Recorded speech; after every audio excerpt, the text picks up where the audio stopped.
ರಾಜಕಾರಣ ಸೋಲು ಗೆಲುವು ಯಾವತ್ತೂ ಕೂಡ ಇದ್ದದ್ದೇ. ಒಬ್ಬರು ಗೆಲ್ಲಬೇಕಾಗ್ತದೆ, ಒಬ್ಬರು ಸೋಲ್ಬೇಕಾಗ್ತದೆ. ನಾನು ಹೊಸದಾಗಿ ಬಂದಾಗ ಜನ ಹೊಸಬ ಅಂತೇಳಿ ನನಗೂ ಕೂಡ ಅವಕಾಶ ಕೊಟ್ಟಿದ್ರು. ಈಗಲೂ ಕೂಡ ನನಗಿನ್ನ ಚೆನ್ನಾಗಿ ಕೆಲಸ ಮಾಡ್ತಾರೆ, ವಿದ್ಯಾವಂತರು, ಡಾಕ್ಟ್ರು ಅಂಥೇಳಿ ನೀವೆಲ್ಲ ಹೆಚ್ಚು ಒತ್ತನ್ನು ಭಾಳಷ್ಟು ಜನ ಮಾಧ್ಯಮದ ಸ್ನೇಹಿತರು ಭಾಳ ಚೆನ್ನಾಗಿ ಬಿಂಬಿಸಿದ್ರಿ. ನಿಮಗೆ ಯಶಸ್ಸು ಸಿಕ್ಕಿದೆ. ನನ್ನನ್ನು ಬೇರೆ ರೀತಿ ಬಿಂಬಿಸಿದ್ರಿ, ನನಗೆ ಸಂತೋಷ ಆಗಿದೆ. ಸೊ ಒಟ್ಟಾರೆ ಫಲಿತಾಂಶ ಸ್ವಾಗತ ಮಾಡ್ತಾ ನಾನು ಅವ್ರಿಗೂ ಕೂಡ ಅಭಿನಂದನೆಗಳನ್ನು ಸಲ್ಲಿಸಲಿಕ್ಕೆ ನಾನು ಬಯಸ್ತೇನೆ.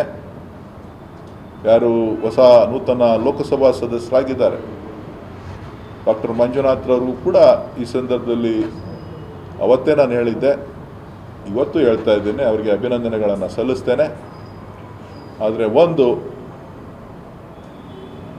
ಕಾಂಗ್ರೆಸ್ ಕಾರ್ಯಕರ್ತರ ಹಿಂದೆ ನಾನೊಬ್ಬ ಸಾಮಾನ್ಯ ಕಾರ್ಯಕರ್ತನಾಗಿ ಅವರ ಬೆನ್ನಿದ್ದೇ ಇದ್ದೇನೆ. ಯಾರೂ ಕೂಡ ಅಂಜುವಂಥದ್ದು ಅಥವಾ ಏನೋ ಆಗೋಗಿದೆ, ಡಿ ಕೆ ಸುರೇಶ್ ಸೋಲಿಸ್ಬಿಟ್ಟಿದ್ದೀವಿ, ಇನ್ನೇನು ಮಾಡಲಿಕ್ಕಾಗಲ್ಲ ಅಂತಕ್ಕಂಥ ಭ್ರಮೆ ಏನಾರ ಇತ್ತು ಅಂದರೆ ಅದು ಸಾಧ್ಯ ಇಲ್ಲ. ಪ್ರತಿಯೊಬ್ಬ ಕಾರ್ಯಕರ್ತನ ರಕ್ಷಣೆ ನನ್ನ ಗುರಿ. ಇವತ್ತು ನಾನು ಕಾರ್ಯಕರ್ತರಿಗೂ ಕೂಡ ಮತದಾರರು ಕೂಡ ನಾನು ಈ ಸಂದರ್ಭದಲ್ಲಿ ಅಭಿನಂದನೆಗಳನ್ನು ಹೇಳಲಿಕ್ಕೆ ಬಯಸ್ತೇನೆ.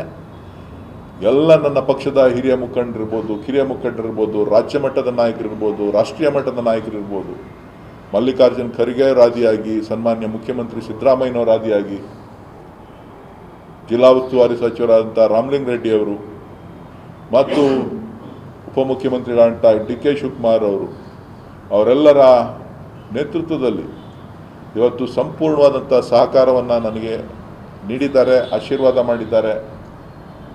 ಸೊ ಅವರಿಗೂ ಕೂಡ ನಾನು ಈ ಸಂದರ್ಭದಲ್ಲಿ ಧನ್ಯವಾದಗಳನ್ನು ಹೇಳಲಿಕ್ಕೆ ನಾನು ಬಯಸ್ತೇನೆ.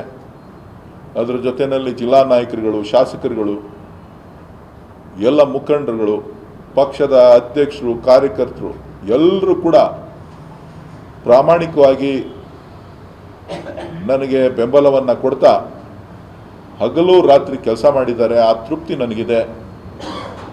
ಆ ಒಂದು ನಿಟ್ಟಿನಲ್ಲಿ ಅವ್ರಿಗೂ ಕೂಡ ನಾನು ಧನ್ಯವಾದಗಳನ್ನು ಹೇಳಿ, ಜಿಲ್ಲೆಯ ಜನ ನನಗೆ ಅವಕಾಶ ಮಾಡಿಕೊಟ್ಟು 10 ವರ್ಷ 8 ತಿಂಗಳ ಕಾಲ ನನಗೆ ಈ ಕ್ಷೇತ್ರದ ಅಭಿವೃದ್ಧಿಗೆ ಕೆಲಸ ಮಾಡಲಿಕ್ಕೆ ಒಬ್ಬ ಲೋಕಸಭಾ ಸದಸ್ಯನಾಗಿ ತಮ್ಮ ಜೊತೆ ಕೆಲಸ ಮಾಡಲಿಕ್ಕೆ ಅವಕಾಶ ಮಾಡಿಕೊಟ್ಟಿದ್ದಕ್ಕೆ ಅವರೆಲ್ಲರಿಗೂ ಕೂಡ ವಂದಿಸ್ತಾ, ಅಧಿಕಾರಿಗಳು ಕೂಡ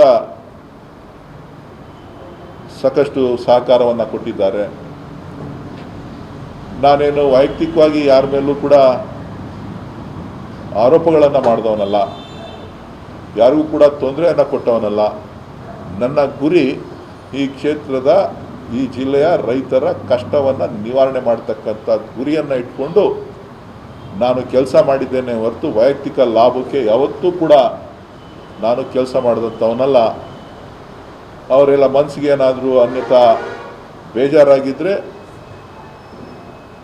ಬೇರೆ ಕಾರ್ಯಕರ್ತರುಗಳಿಗೆ ಏನಾರ ಬೇಜಾರಾಗಿತ್ತು ಅಂತ ಅಂದರೆ, ಮುಖಂಡರುಗಳಿಗೇನಾದರೂ ಬೇಜಾರಾಗಿತ್ತು ಅಂತ ಅಂದರೆ, ನಾನು ತಮ್ಮ ಮುಖಾಂತರ ಅವರೆಲ್ಲರ ಕ್ಷಮೆಯನ್ನು ಕೋರ್ತಾ, ನನಗೆ ತಾವೇನು ಅವಕಾಶ ಒದಗಿಸ್ಕೊಟ್ಟಿದ್ದೀರಿ ಆ ಅವಕಾಶಕ್ಕೆ ನಾನು ಋಣಿಯಾಗಿದ್ದೇನೆ. ನಾನೊಬ್ಬ ಸಾಮಾನ್ಯ ಕಾರ್ಯಕರ್ತನಾಗಿ ಈ ಜಿಲ್ಲೆಯ ಅಭಿವೃದ್ಧಿ, ರಾಮನಗರ ಇರ್ಬೋದು, ಕನಕಪುರ ಇರ್ಬೋದು, ಚನ್ನಪಟ್ಟಣ ಇರ್ಬೋದು, ಮಾಗಡಿ ಇರ್ಬೋದು, ನಾವೇನು ಸನ್ಮಾನ್ಯ ಡಿ ಕೆ ಶಿವಕುಮಾರ್ ನೇತೃತ್ವದಲ್ಲಿ ಮಾತನ್ನು ಕೊಟ್ಟಿದ್ದೇವೆ ವಿಧಾನಸಭಾ ಚುನಾವಣೆಯಲ್ಲಿ, ನಂತರದ ದಿನಗಳಲ್ಲಿ ಏನೆಲ್ಲ ಮಾತುಗಳನ್ನು ಕೊಟ್ಟಿದ್ದೇವೆ ಅದಷ್ಟು ಕೂಡ ಅನುಷ್ಠಾನ ಮುಂದಿನ ದಿನಗಳಲ್ಲಿ ಆಗ್ತದೆ.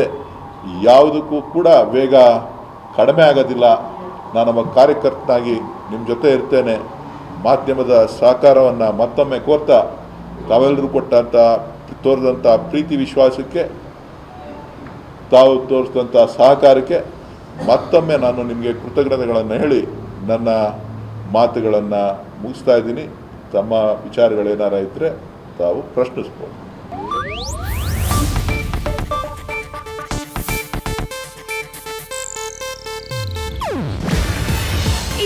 ಏಷ್ಯಾನೆಟ್ ನ್ಯೂಸ್ ನೆಟ್ವರ್ಕ್ ಪ್ರಸ್ತುತಿ. ನೀವು ನೋಡ್ತಿದ್ದೀರಾ ಏಷ್ಯಾನೆಟ್ ಸುವರ್ಣ ನ್ಯೂಸ್.